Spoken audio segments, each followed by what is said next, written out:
My good friend Franco Caminiti is back with us from Investors Group. How are you? Very good. Welcome back to the program, my friend. Getting ready for the big Camp Trillium golf tournament? Yes, absolutely. Any spots left open or what? Absolutely. Lots of golf spots open. So. July 10th? July the 10th. Yeah. I'm going to be there. You're going to be there.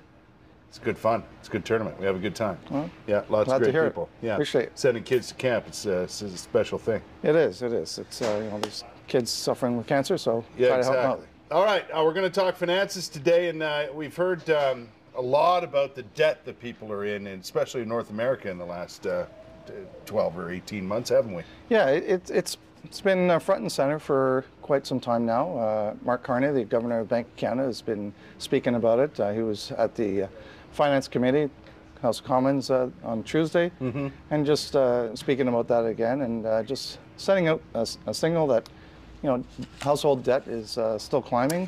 Yeah. Needs to be tackled. Here's one of the interesting facts and figures that you sent along. Growth in debt of Canadians over the age of 45 holding high debt burden has increased from 36% in 2007, 44% last year. Yes, that's a lot. It is, and it's puzzling. Is that it's the age factor that you know, one would think that when you're coming out of university, starting a family, that's when you have your high debt. Yeah.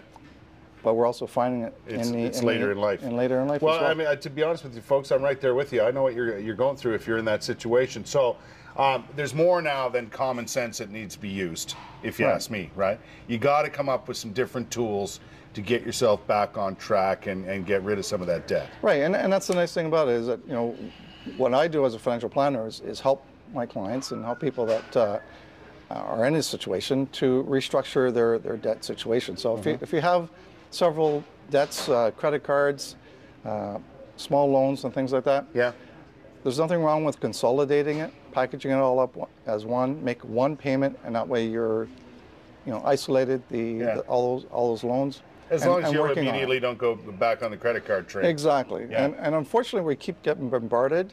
It's easy to do. Credit card applications, I get at least 2 or 3 of them a week in the mail. Yeah.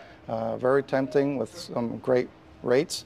Those rates are usually temporary. Yes, that's right. And then as soon as you start racking up the line, you know, it goes back to high interest rates. Come back. Yeah.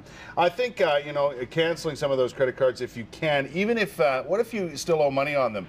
Yeah, and you don't want to use them. Like a lot of people have different tricks to stop themselves from using it. Right. Well, one of the tricks is take those credit cards if you want to hang on to them and don't want to cancel them. Stick them in a little zippy bag and put them in the freezer. Yeah, a lot of people, and some people even put them in like ice cream things full of water and freeze them in there, and they're so tough to get out. Yes, exactly.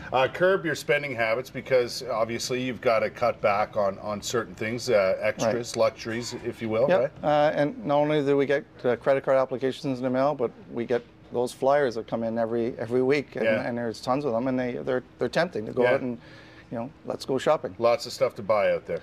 There is, and consumer debt is not one of the great ones out there. You know, there's some good debt and there's some bad debt. And bad debt is consumer debt, and we want to try to stay away from that. You talk about looking at your mortgage because you can refinance your mortgage, and there are great rates available to people. That's a good suggestion right now. One of the things I was interested in, and I want to get to it before we run out of time, you mentioned that to look at the tax system to help pay off your debt, because some people in the higher tax brackets are paying large amounts of taxes they will never get back. How can you try and work that to your advantage?